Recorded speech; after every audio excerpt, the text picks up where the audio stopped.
just as I was falling asleep, I felt something jump on me and start choking me, start strangling me.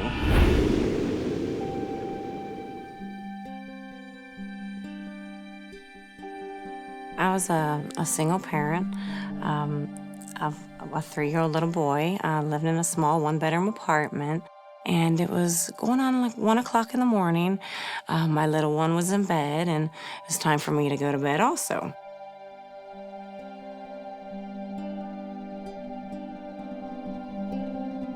And the next thing I know, I'm laying in bed and I'm just about to fall asleep. When you know you have that intuition, you have something that's telling you someone's staring at you. I see just a shadow at first, standing at the doorway, and your eyes focus, and then I realize who it is. Lou was standing in my doorway.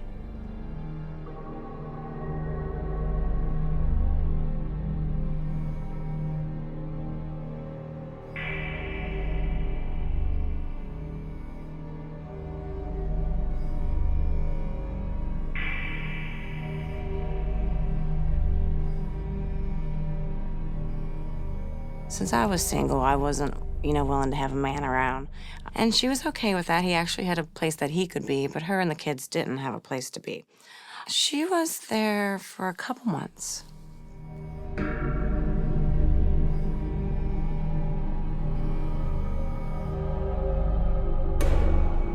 I said, Lou, what are you doing here?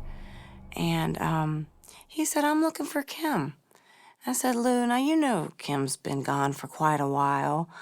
And he kind of said, oh, okay. And I asked if he could please walk himself to the door. And then I heard the door shut, and then I got up to make sure it was locked and lock the deadbolt.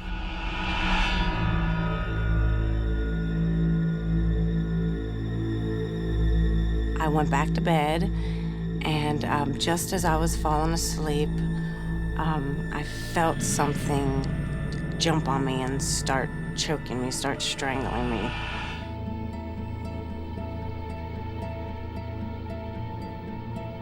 Once he begins strangling you, you're limp. You can no longer control, any part of your body, so fighting is out of the question. I remember my son, for the first time, being able to hear my son cry. That's the most horrible noise. It's just a horrible, because I couldn't do anything. I couldn't stop him from crying. I couldn't take that away from him. I just had to lay there and listen.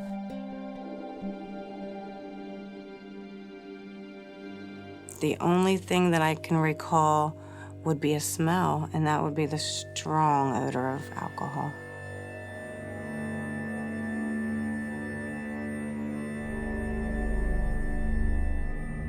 My head was to the side when I woke up, so I kept very still, and I just used my eyes to, look. And, I had a mirror that was at the end, of my bed, but up against the wall. And so I was able to see him. I knew that it was Lou. He was at the end of the bed, and he had his arm like this, looking into the mirror, almost like he was at the edge of the bed, wondering why was he doing what he was doing. He was thinking, he was contemplating what he was doing. And then he happened to see me seeing him. He seen me from the mirror, and then he just turned around and started strangling me again. I remember bits and pieces. I believe a higher power actually was protecting me that night and took me out of myself, because I actually remember standing somewhere, I'm not sure where, in this bright light with a peaceful feeling that I've never felt before in my life. And I truly believe that was because I was supposed to be protected from that.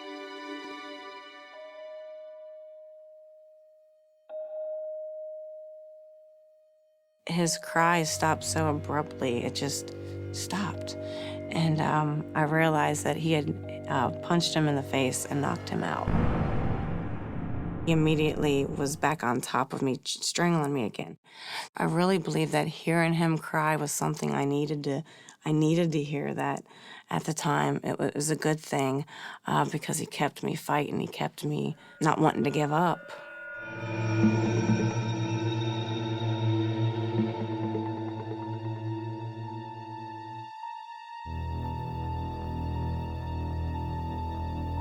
I thought I was going to die right then and there. There was no way that I could get that off my neck. I didn't have the strength. I didn't have the ability to think.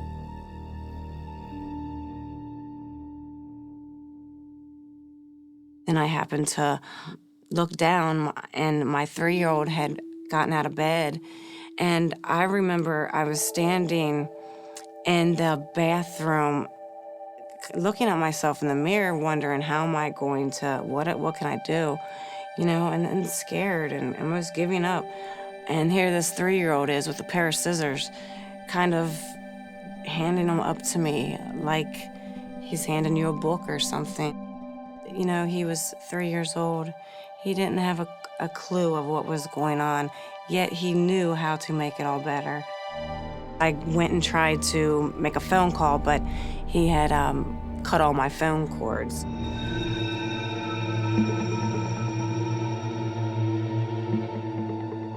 I just grabbed my son and left. We ran out the door. Went to the neighbors, and they said that they couldn't get involved, which immediately, you know, meant to me that you heard something and you should be involved. But I couldn't stop at that point. You know, I was still in the building. I was still where he could be. So I was still really scared. So then I ran outside. I had urine, I had feces all down my legs. My shirt, you know, was ripped, almost completely off, but that didn't matter. You know, that was the last thing I was worried about. I stopped a lady in her car and I asked if she could please help me. And she said no, she had to get to work. She didn't want to be late for work. So then I had to walk the block up to a convenience store, and they called 911 for me.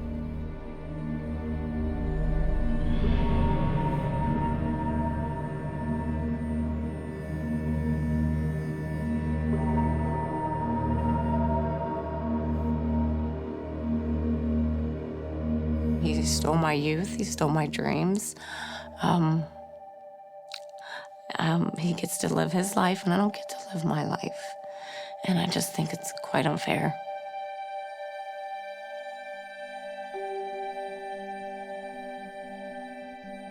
It's extremely tough, very tough. Because he, although he was young, and he may not recall all that, but I believe there's a sadness. I believe, our souls hold a sadness. It breaks my heart.